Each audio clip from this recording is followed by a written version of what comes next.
Well, good evening and welcome back to another live stream, but it's a live stream with a difference, isn't it? Because it's a Kool Hits, Kuriosities and Kollaborations live stream. The first of many, probably about 12 to be precise.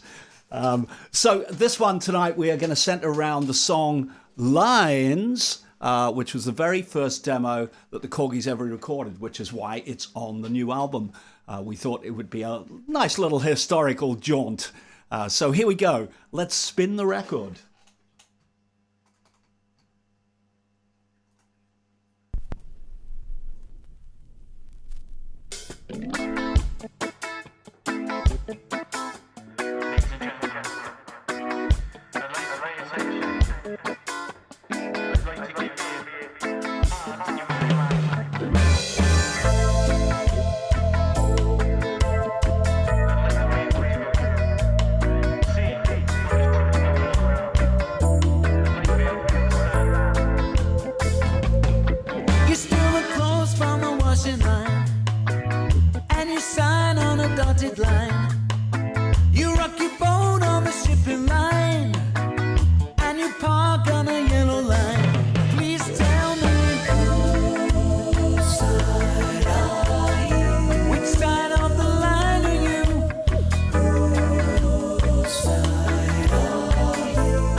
Yeah. Thank you for that applause. So that was Lines, and I hope you like my kind of stick on record center there. I'm not going to tell you how I did that because that might be a quiz question for one of the other weeks. Okay, so the song lines. First off, we're going to start with an apology. John Baker was going to join us tonight, but he's got a bit of a family issue at the moment, so he can't make it to join us tonight. But I'm sure he will join us on another one. However, of course, we do have the remarkable Steve Lindsay of Deaf School and the Planets, who we have on interview. I caught up with him earlier in the week, and we had a good old chat, which you will hear. We had a good old chat. So he's going to be joining us. So that's all good. We'll do the normal stuff, and we'll say, please subscribe. Hit the subscribe button, which should be just near the bottom of the screen, or just under the bottom of the screen. So please subscribe to us on YouTube. That really helps. Because if we get to enough followers, they may actually pay us some money for all the videos of ours they're playing. You never know.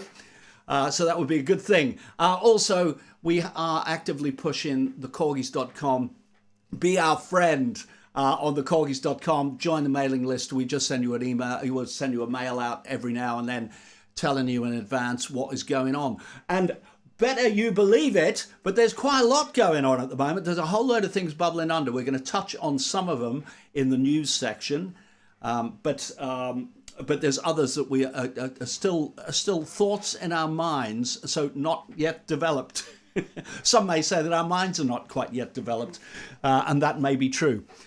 So there we are. Subscribe to us anywhere you can find us. We're on Facebook, we're on Twitter, we're on Instagram, and obviously thekorgis.com, and here on YouTube. Well, that was easy.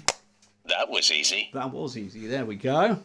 This button gets such a lot of use. I've got to say, Born to Win, Ava J and Emmy and Dave gave us this button, and it's had so much use, and it has made things remarkably easy. Ever since we had it, everything has just fallen right into place. This week we have a competition. We have a competition every week, don't we? I should tell you what the prize is before I even put. Well, I can stick this up on the screen because you can't see it yet. But I should tell you what the prize is. We've had quite a lot of interest in the little CDs we've been giving away, which are kind of Kuriosities, and so I figured maybe we would actually give away a demo, because Kuriosities, Kool, no, other way around, Kool Hits, Kuriosities and Kollaborations is actually finished. We have sent the masters across to Japan, so that's very exciting, which means that actually we do have some finished recordings that we can play people. And I figured what might be a nice prize this time, and I'll do a little cover, might be the 3 songs that we recorded from scratch. Where we went upstairs, and Lines is one of them, by the way, and we did it in a quite unusual way. You would think the easiest thing to do would be to grab the whole band, stick them all in the room upstairs, and record them in one hit. But of course, you're going to have all sorts of spill problems and stuff, and if people aren't quite right on something, you can spend just as much time fixing it as you can recording it in the first place. So what we decided to do with James Warren, myself, and the mighty Paul Smith on drums. And so we have a really tight unit. So we recorded the song Lines. We recorded If I Had You, which is a brand new version of that. And we also recorded This World's for Everyone. So those are the 3 songs that are going to be on the prize CD. They are the finished new versions of them, and they all sound really pretty good. As you can hear, Lines sound pretty good. There's some new stuff on it that wasn't on. I say the original, but I mean the original, of course, was Steve Lindsay and the Planets version. And the Korgis have only really ever recorded an unplugged version of it. Although with every version of the Korgis that I've played with, we've always played the song. So it's always been in the set. So this recorded version is much more like we do it live, except that, of course, being in the studio, we went to town on producing it, or overproducing it, as some people might say. So there's lots of new little ideas on there. So we hope you like that. So we've got the version of Lines, we've got If I Had You, which now has real orchestra strings on it, and that sounds really big, really good. And This World's for Everyone, of which we always felt that we could probably do more with than was done on the original This World's for Everyone album. Personally, I always felt that it got to the end and it just needed to get bigger and bigger and bigger, and it just kind of faded out, and I didn't like that so much. So we set about doing a new version that keeps getting bigger and bigger and bigger and bigger and never ends. It never ends. It just gets bigger. That's all it does. So that will be on there as well. So the lucky winner will get that prize. What is the question, I hear you say? Well, you may well ask that. I'm going to stick it up on the screen. And this could be a race against time, so get your joggers on, you know.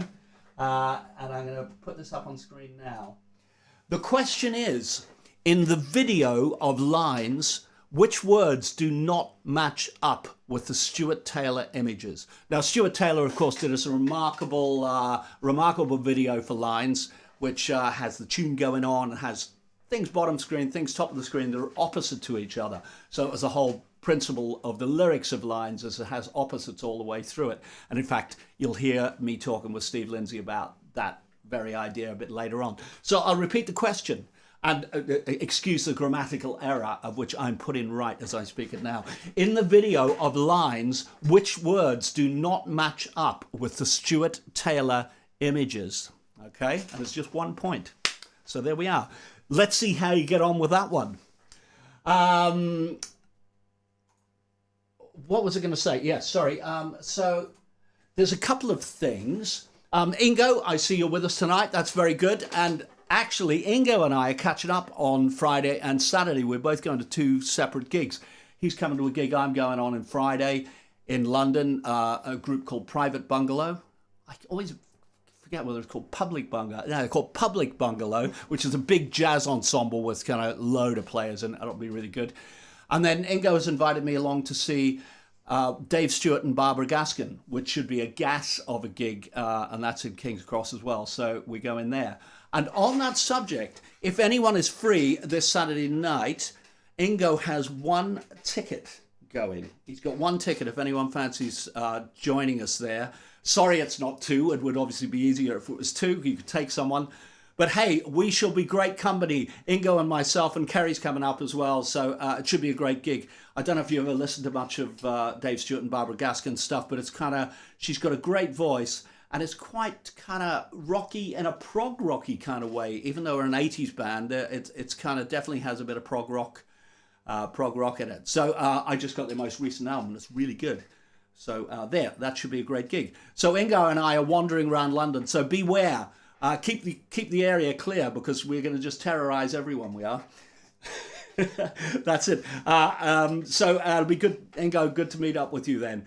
And I've got a few prizes because Ingo is the prize winner of the century. Not only has he won, I think, 3 prizes with the Korgis, he also won one for Dave Stewart and Barbara Gaskin. He won an extra 2 tickets by winning their competition. So he's obviously unstoppable. Ingo, you're unstoppable. So there we are. That's what I'm doing this weekend, up in London and hanging around there. And I will bring up all of Ingo's prizes, of which, what are his prizes? I think it is it was a demo album of the whole of the Kool hits, Kuriosities, and Collaborations.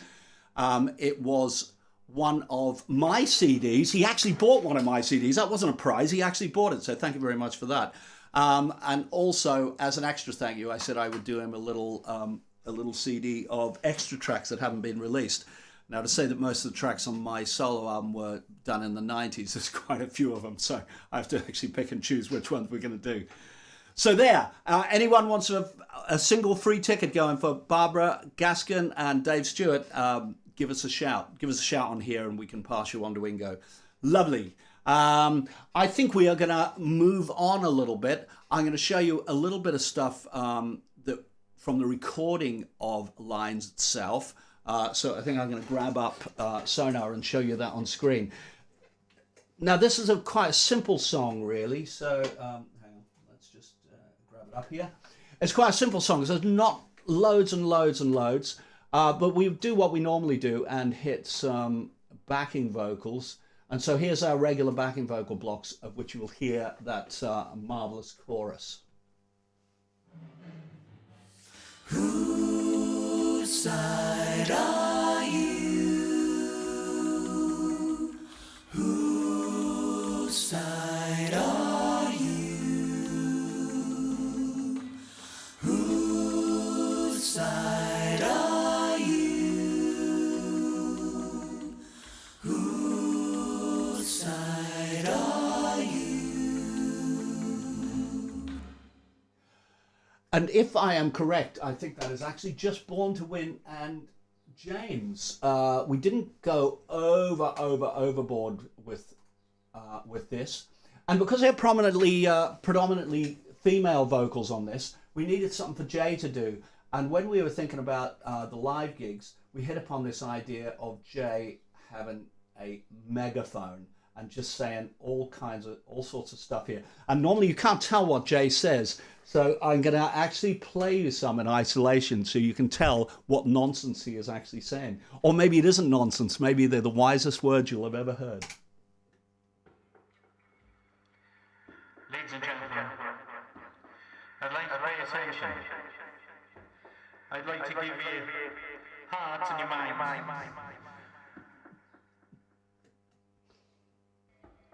I'd like to be able to see what is truly going on. I'd like to be able to understand. So there we are. That's what he had to say. Not sure any of that made sense, but it certainly did to him. So that was good. So that kind of goes on all the way through the choruses. There's another one here. I'm not sure what he's saying here, but let's find out, shall we? Ladies and gentlemen, we were all born to win. We cannot just lay down and give in to our own issues. It's in all of us. It's in our children. We need to take a stand. There we are. We need to take a stand. Jay said it. We better listen. So there we are. There's a few other little interesting things going on. This version of the song ends with a backwards piano. And this is done quite simply. You just play a big note on the piano and then you reverse it. Used to be really hard to do. You used to have to turn the tape over and all that. Don't have to do that anymore. Now you can just do this and it sounds like this.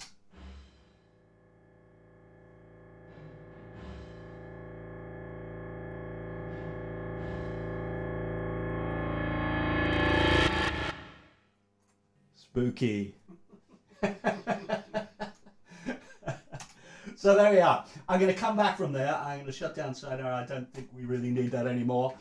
You all kind of know how the song goes. It's not a hard song. It's kind of got some... it's kind of easy enough as long as you remember where the sections go. So yeah, it's all good. It's all good. I tell you, let me just check with my cryptic notes. There's a few things I was going to talk to John about, and as he's not going to be here, I'll just see if there's anything that we need to do. Oh, yeah. I was going to show us a little bit of the Korgis live because, again, it's something Steve Lindsay and I talked about being on one side of the line or the other side of the line. Now, as I said to him, I said, live, we use these big placards. And so I'm going to show you a little bit of that. I'm going to stick it back on main screen. What can I say about this next song? And you sign on the dotted line. You rock your boat on the shipment line. Never know where to draw the line. Please tell me. Sign up the line of you. This wasn't far after Brexit. Won't you tell me, please? We'd sign up the line of you.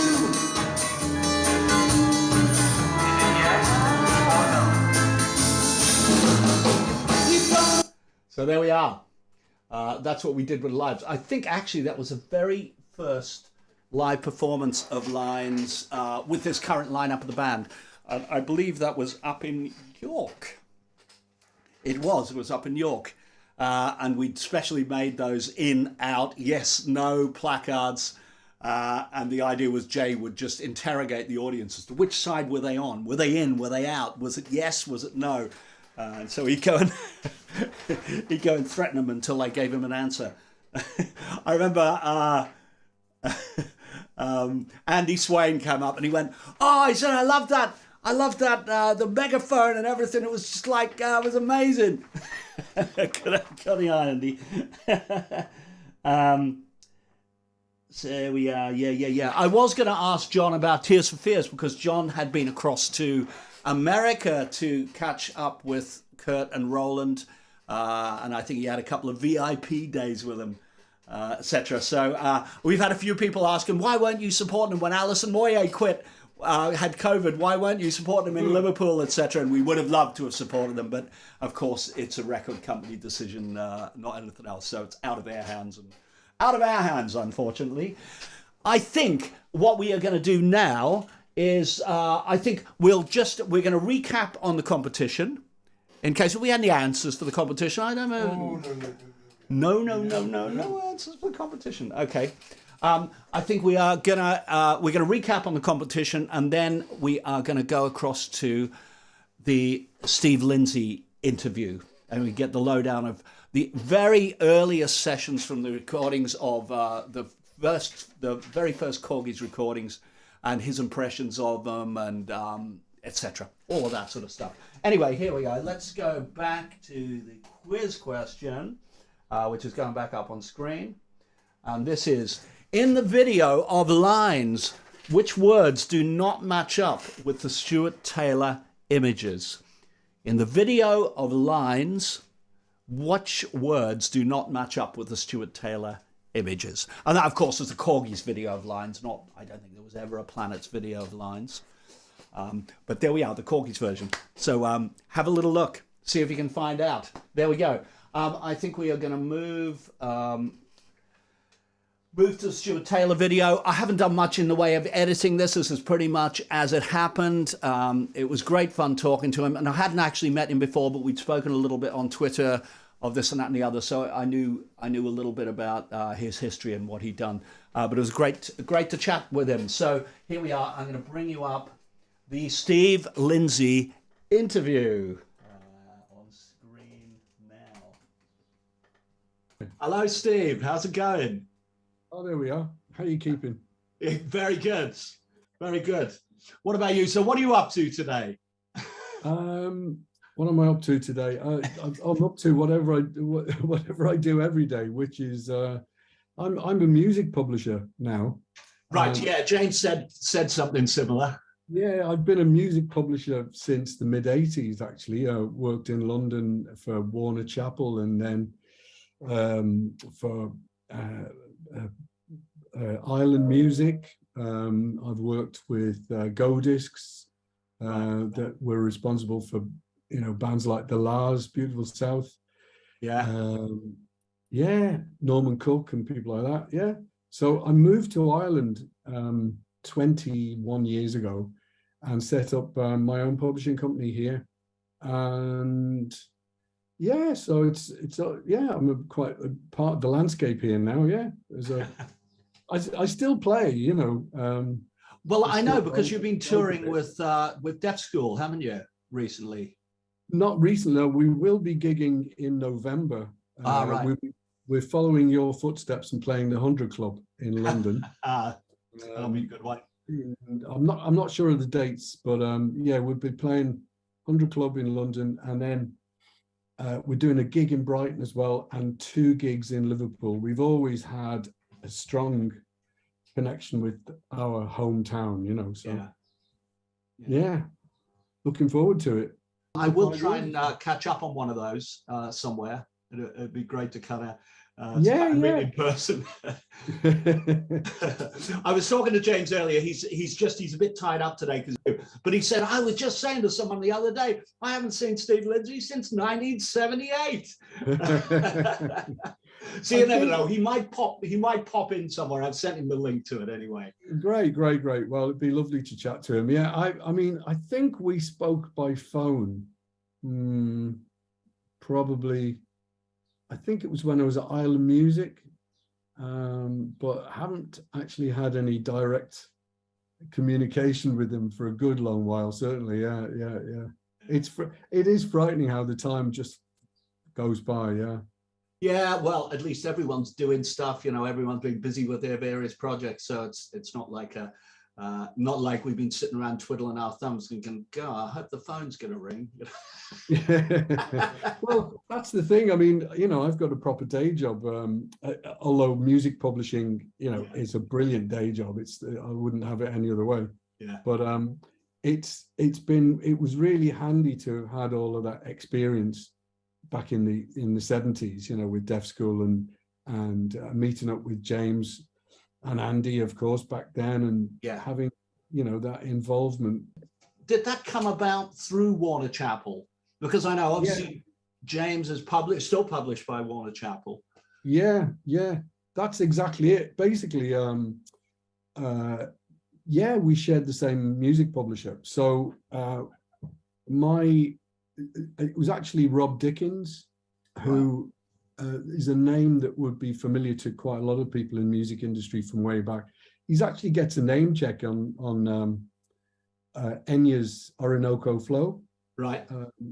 But he's actually not that well at the moment. He's got motor neuron disease, and so he's kind of retired now. But he was a great creative publisher, and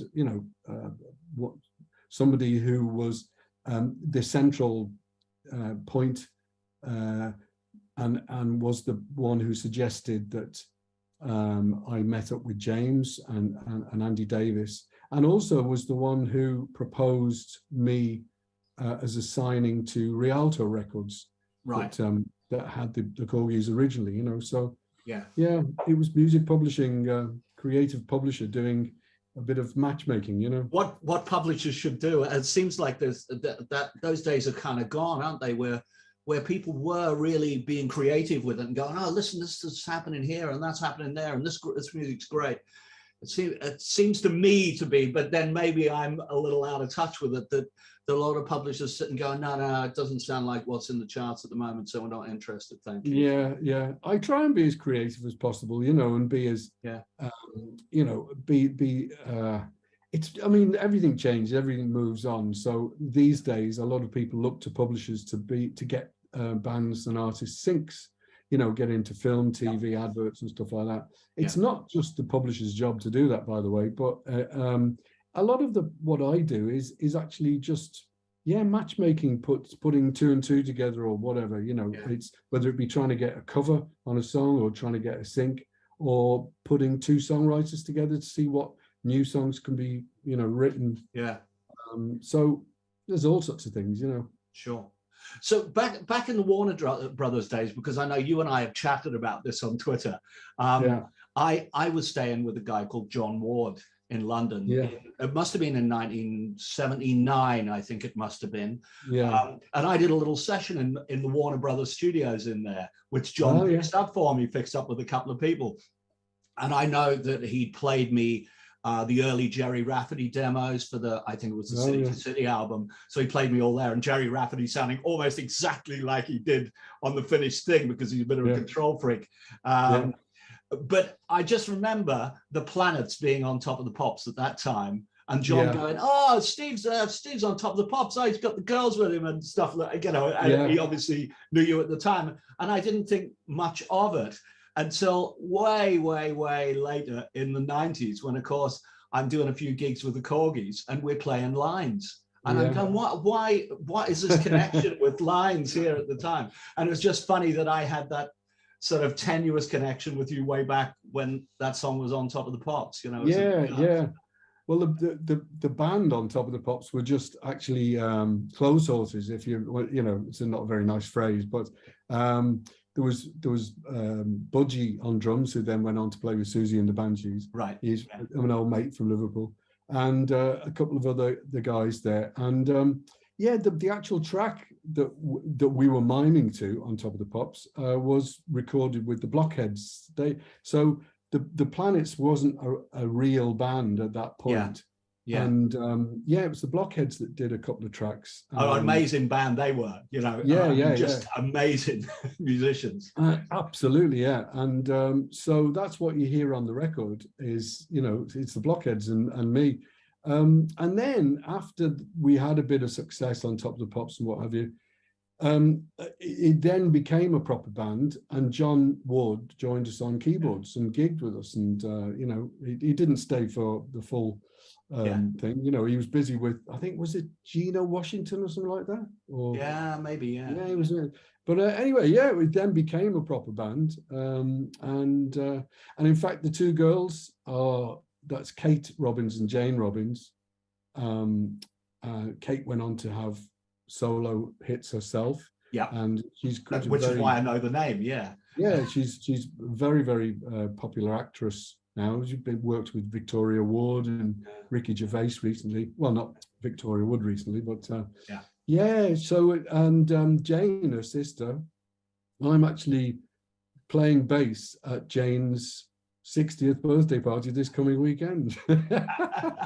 It all goes around in circles, doesn't it? It does, yeah.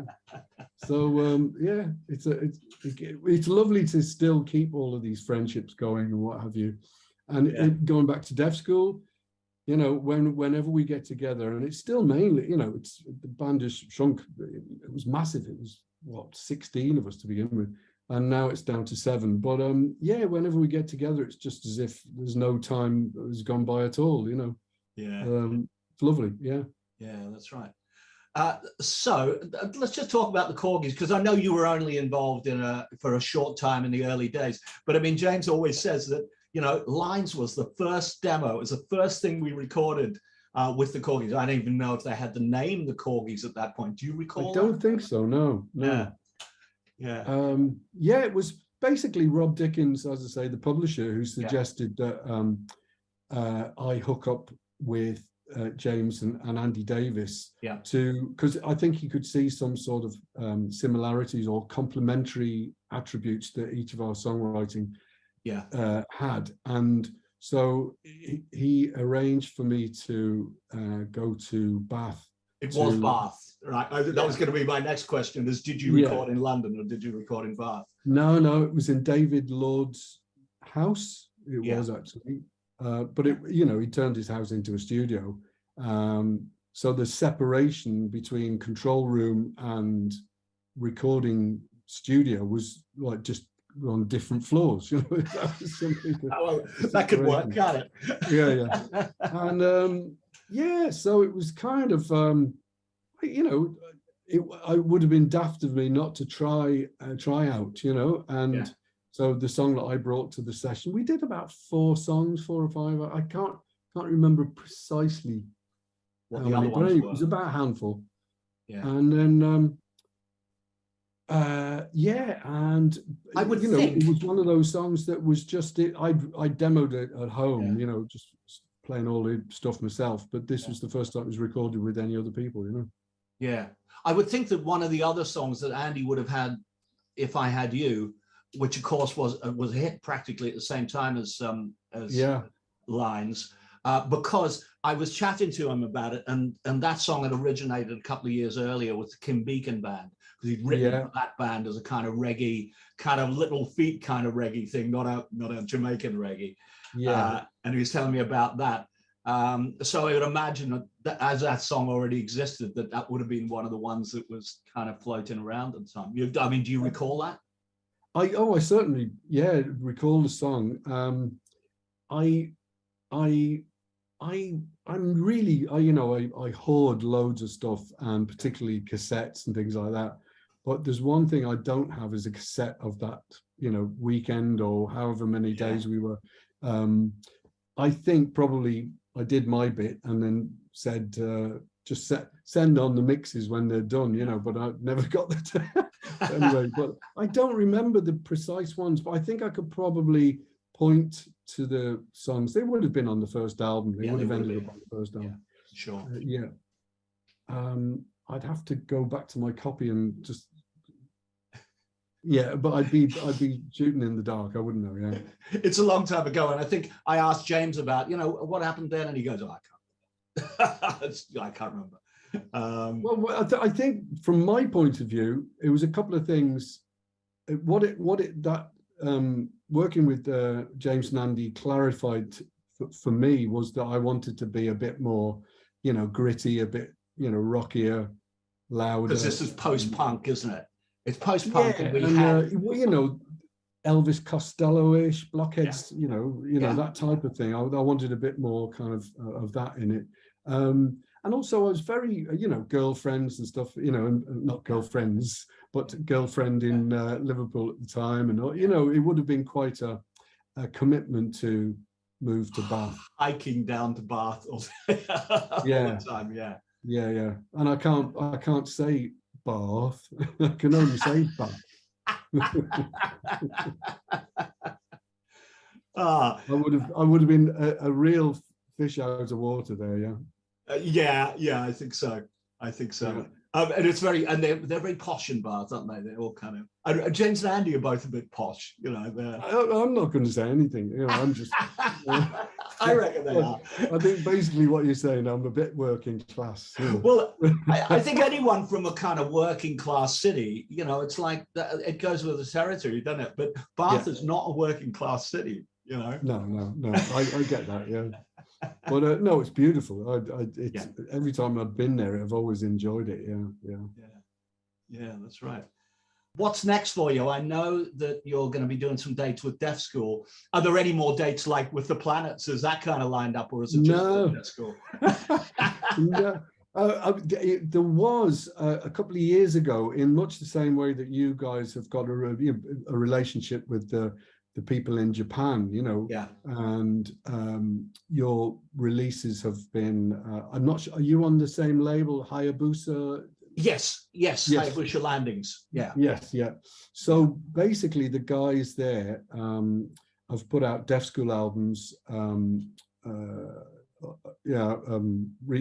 I was in the last, 10 years or so. Yeah. And equally, they've done releases of the Planets albums as well. So there was talk before COVID came along of some Deaf School stroke Planets live performances. And I then COVID came along, and I never got to phone up the lads, you know, like John Ward or whatever, you know, the lads that would have been,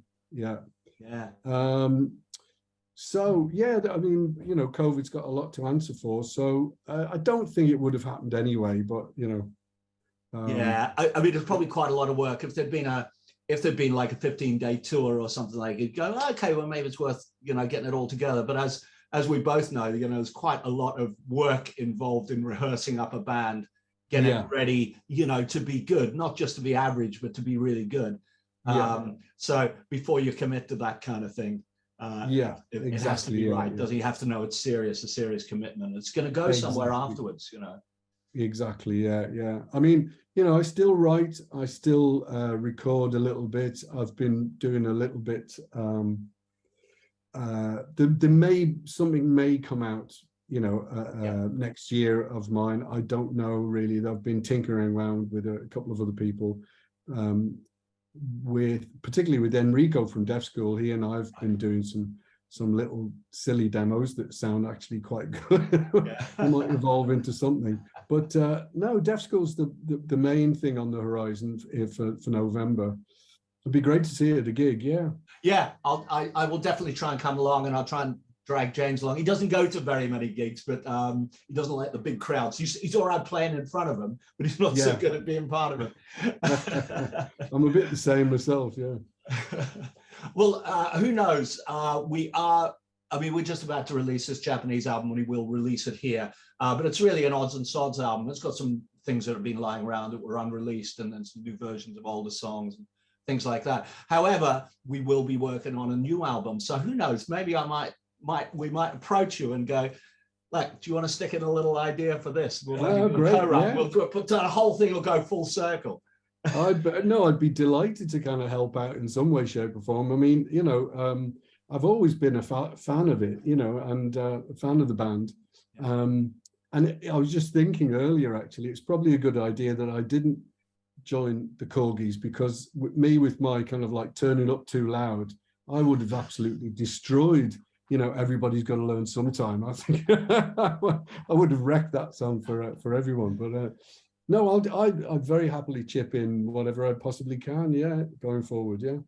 Okay, well, our people will talk to your people, and we'll see if we can put something together. It could be quite fun. I just thought we have some new ideas for the album. I'm not going to talk about them here because it's premature, but there is a definite kind of plot. Oh, good. So I'll let you know. I always work well to a brief, so it's so much easier, isn't it? It's so much easier. You know, if someone says you can write anything you want, it's like, well, where the hell do you start with that? No, you got to have limitations, otherwise you're kind of, as Harry Nielsen once said, a point in every direction is like no point at all. So that's a very good phrase. I'll try and remember that one. Yeah. Okay, Steve. Well, listen, I don't want to hold you up any more time, but it was so great to talk to you, and just kind of interesting to talk about the old days and how it happened, and just that interesting connection from Warner Brothers is, you know. Yeah, absolutely. And give my best to to James and the whole band. In fact, the version you've done of Lines is really impressive. I mean, it's just so musically, spot on, and the harmonies are wonderful, and it's great. I just listen to some of the lyrics and go, oh, I wish I could have done a little bit better. I think they're fine. It's a great idea. Are you that way? Are you that way? Which so. Well, in this day and age, it's quite apt, isn't it? With everyone, one side of an argument or another. It's very divided down the line now, isn't it? Yeah, when we do it live, we have big placards which say yes, no, in, out. Oh, brilliant! And so that's a bit what that megaphone voice we put on it is going. Like, I want to tell you, which side do you want? I want to know. Yeah. Well, we're back to picket lines now. So. Oh God, yeah, I know. Who would have thought that was going to happen? God. Yeah. Well, it's kind of cyclical. So we'll it's one of those general kind of themes though of a line and stepping across it, or drawing a line in the sand and threatening, and it's a pity we've gone back to those days of confrontation and what have you. But we need a bit of peace, love, and understanding, don't we? Yeah, exactly.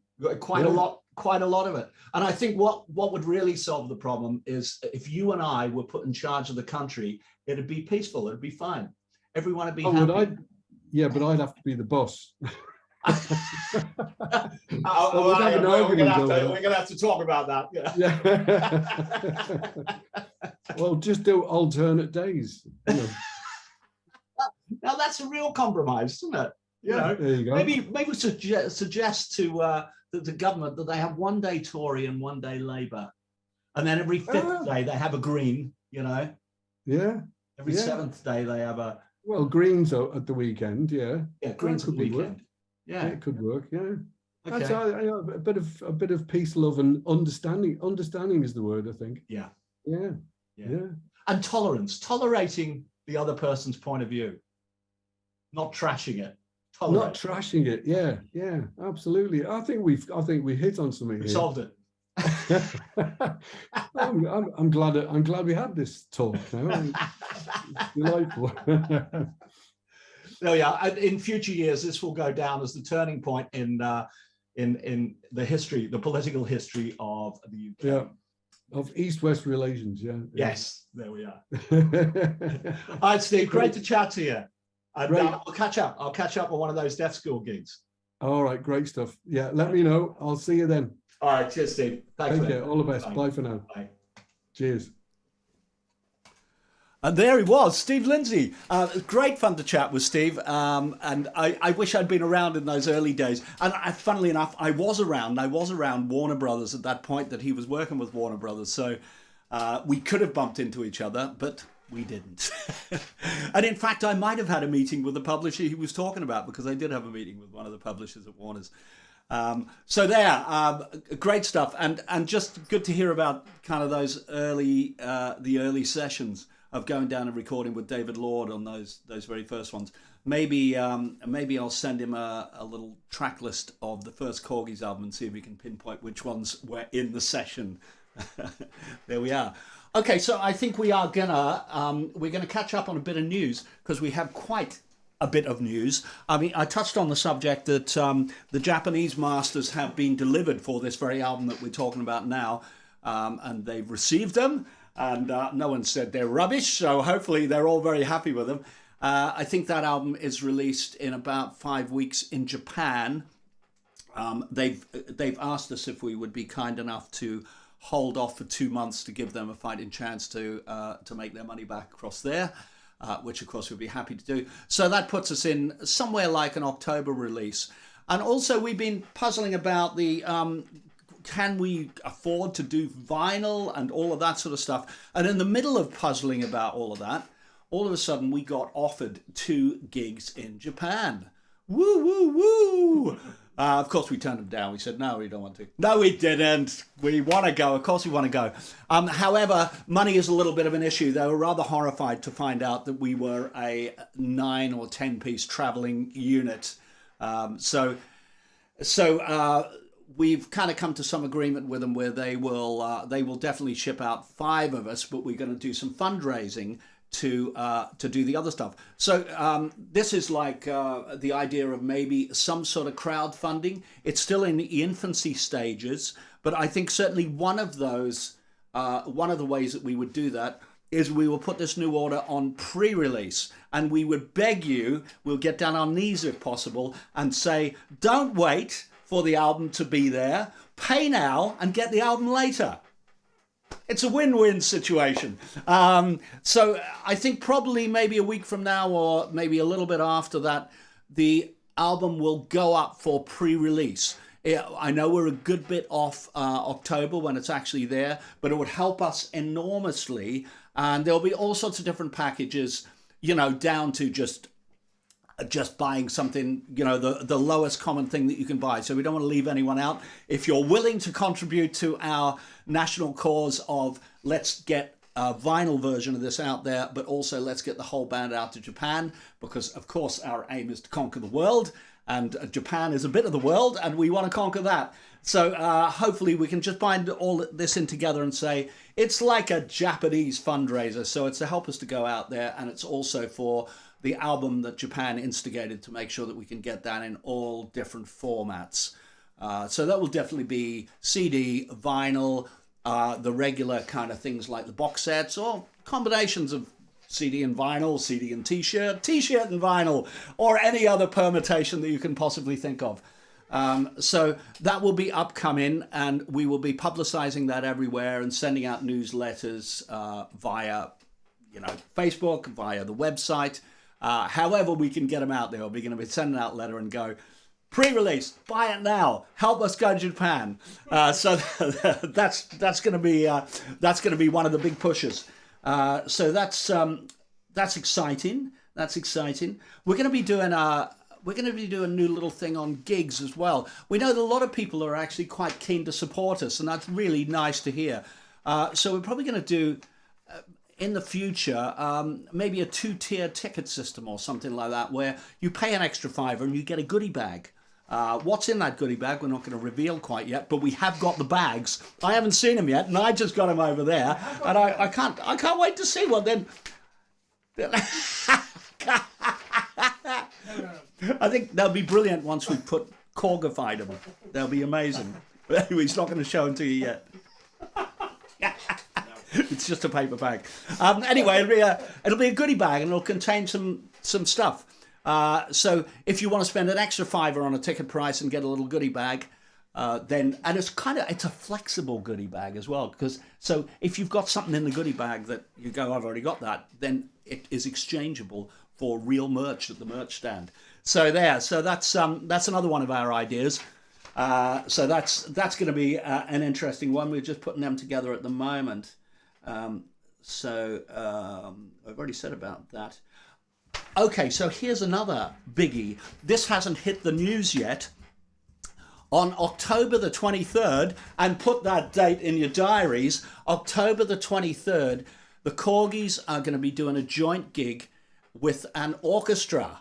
And so it's an orchestra that I run. It's called the Mike Smith Big Swing Band, but actually it should be called the Mike Smith Big Swing Orchestra, because it's got strings in it, it's got a load of brass in it. And we share a couple of members. So Paul Smith is in it, Nigel Hart is in it. I'm in it. So we figured out the idea. Wouldn't it be really nice to actually combine that? We'll do kind of two gigs in one. So we'll do a big Mike Smith set where we do a lot of swing stuff and maybe some songs from the musicals and all of that, or maybe songs from the films. That might be a nice idea. And the second half will be the Korgis with orchestra. And so that will require quite a lot of writing, mainly on my part, I think. But it should be a fantastic night. It's in Trowbridge, so it's not too far from kind of the Bath area, but even from the south coast, or even getting down from the Midlands. It's not kind of the end of the world. Could be a lot further. It's kind of central at least. So that's going to be really exciting. October the 23rd. We're just in the process of working out things. I've just been speaking to the manager of Trowbridge Civic Hall, which is where it is.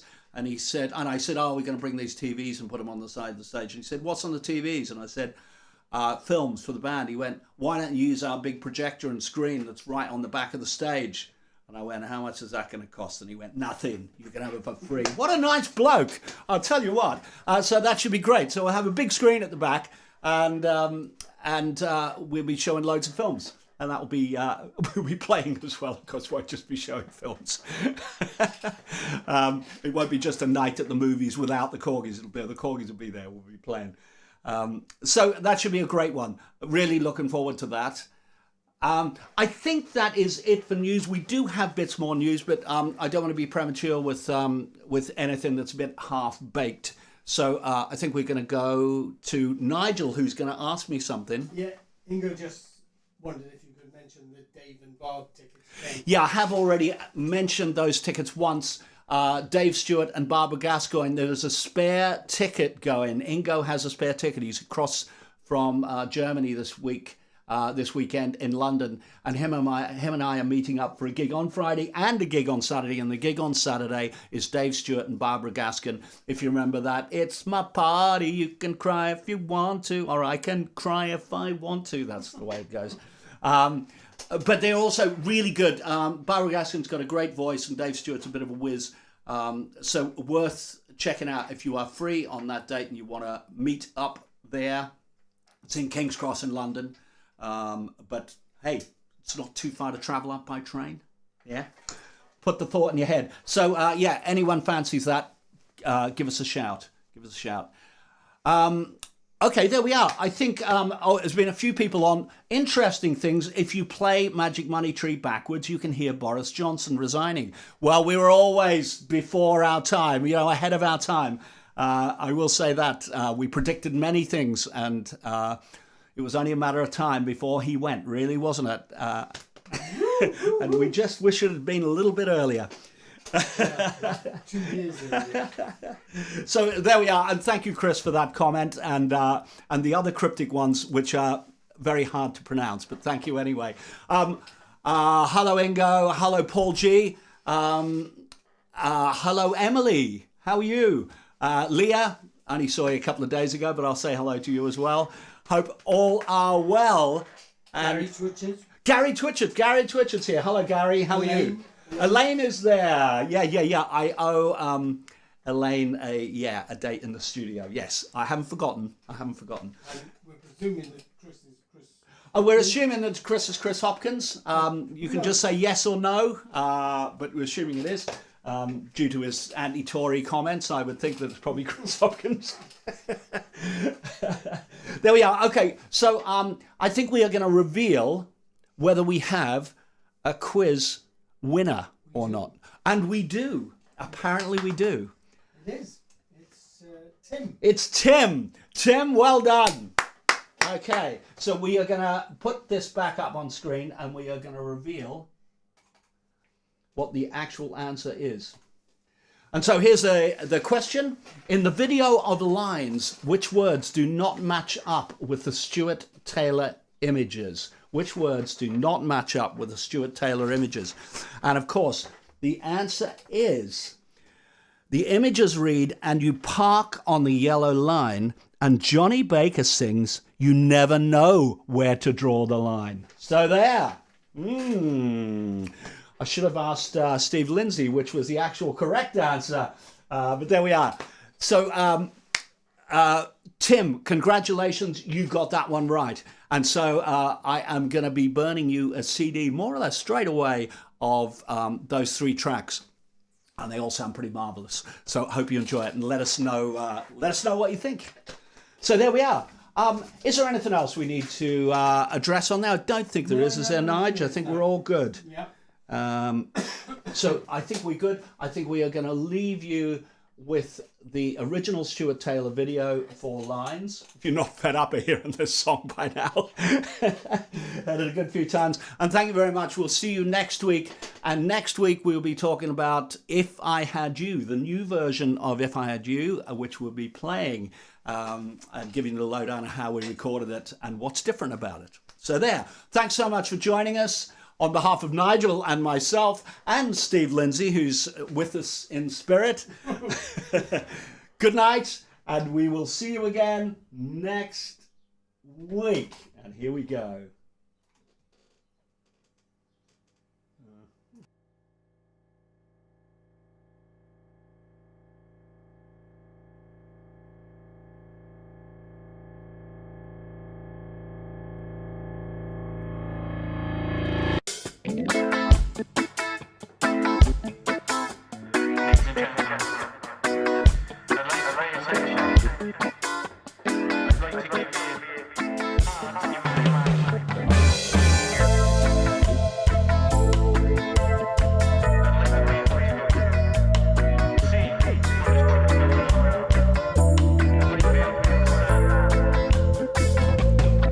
You steal the clothes from the washing line, and you sign on a dotted line.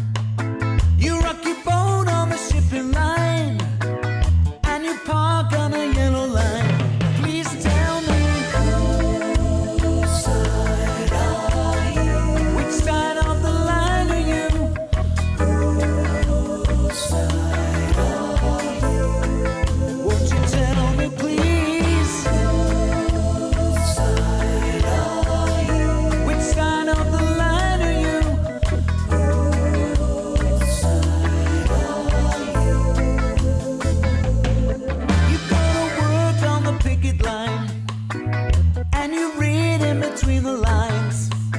You take the strain on the fishing line. You never know where to draw the line. Please tell me, whose side are you? Which side of the line are you? Whose side are you? Won't you tell me, please? Whose side are you? Which side of the line are you? Whose side are you? I jump in my car and I drive very far to find you. I go any place that you go, 'cause I'm right behind you. There's one little line down the road and there's 2 beside you. Keep your hand on the wheel and the line in your mind to guide you. Oh, oh,